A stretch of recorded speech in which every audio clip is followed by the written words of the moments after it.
number 3.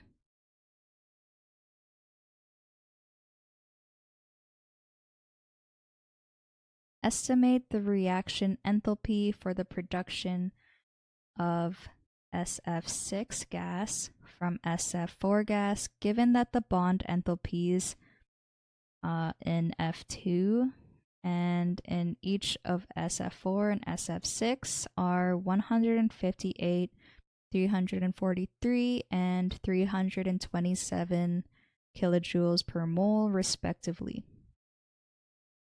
Okay, so I'm just going to try to write down the reaction for this equation.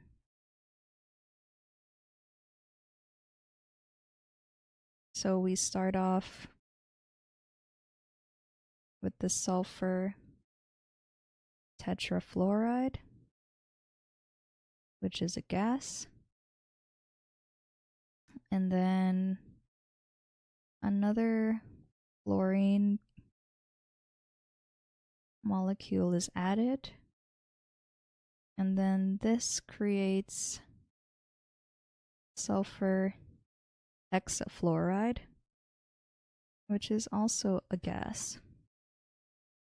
And then let's just double check to make sure that everything is balanced, since that is good practice. And you'll see that it is. We have 1 sulfur on the left, 1 on the right, and then 6 fluorines for the reactants and 6 fluorines on the right. So now I'm just going to write down all of the different enthalpy values that they gave us in the question. So the symbol for enthalpy is delta H, and they give us the bond enthalpies. So I'm going to denote in like the lowercase subscript the enthalpy of the bond of the fluorine-fluorine bond is 158 kilojoules per mole. So this value represents the energy that it takes to form the fluorine-fluorine bond. And then similarly, we can do the same thing. The enthalpy of the SF bond. So the first one is for the sulfur tetrafluoride. And this is 343 kilojoules per mole. And then lastly, I'll write down the enthalpy of the other SF, but this time this is for sulfur hexafluoride, and it is 327 kilojoules per mole. Okay, so now that we wrote out all of our values, I'm going to round out the standard expression that you would use in order to estimate the reaction enthalpy. So to start off, it's going to be delta H of the reaction. And all that is that it's going to be, sorry, that's an ugly sum.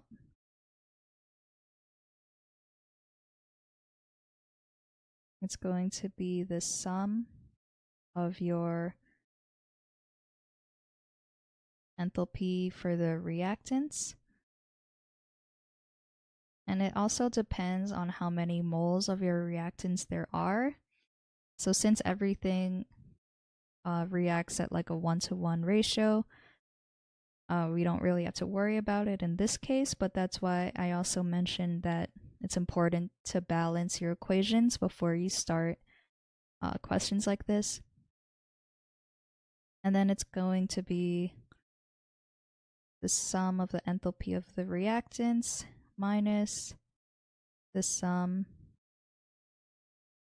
of the enthalpy of our products.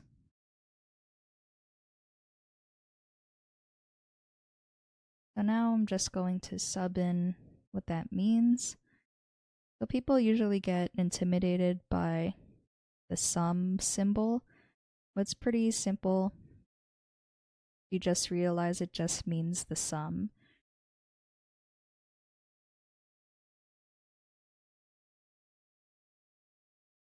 So for the first reactant, the sulfur tetrafluorine, the enthalpy value that's given, it is related to only one bond. But since we have 4 SF bonds in the sulfur tetrafluorine molecule, I'm going to multiply that value by 4. I'm just going to write out the variables so that you can see why it's multiplied by 4. And then for the fluorine-fluorine bond, there's only one fluorine involved, so I don't have to multiply anything. It's just going to be our delta H of the fluorine. So all of that is in square brackets, and we're going to minus it by 6 times our product, our enthalpy of the product, which is the SF value for sulfur hexafluoride. And then again, this is going to be multiplied by 6 since there are 6 sulfur fluorine bonds in this molecule. So I'm just going to write it showing all the different values. So it's going to be 4 times 343 kilojoules per mole plus 158 kilojoules per mole minus 6 times 327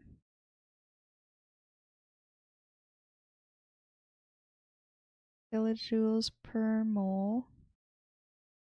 And now if we do the math and calculate what this equals out to, we end up getting negative 432 kilojoules per mole.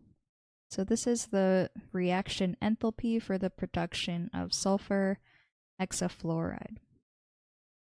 So let's see the answer from our junior tutors. Bond enthalpy is defined as the amount of energy required to break 1 mole of the stated bond. During chemical reactions, the bond between atoms may break, reform, or both to either absorb or release energy. The heat absorbed or released from a system under constant pressure is known as enthalpy, and the change in enthalpy that results from a chemical reaction is the enthalpy of reaction. When using bond enthalpies to estimate enthalpy of reaction, there is a series of guidelines that can be followed in order to make sure that the estimation is correct. Step 1 is to identify which bonds in the reactants will break and identify their bond enthalpies. So that's what we did here in the black. Step 2 is to add up the values for the broken bonds. So that's what we did in the first part of this equation here. And then we want to identify which new bonds form in the products and list their negative bond enthalpies. The negative is used because the energy is released when bonds are formed. Step 4, add up the bond enthalpy values for the formed product bonds. Step 5, combine the total values calculated in step 2 and 4 to get the enthalpy of the reaction. So you see they have the same simplified formula that we saw already. And then they show a neat illustration of how the formation of SF6 occurs. And then they follow out the math the same way that we did and end up with minus 432 kilojoules per mole. This solution is correct.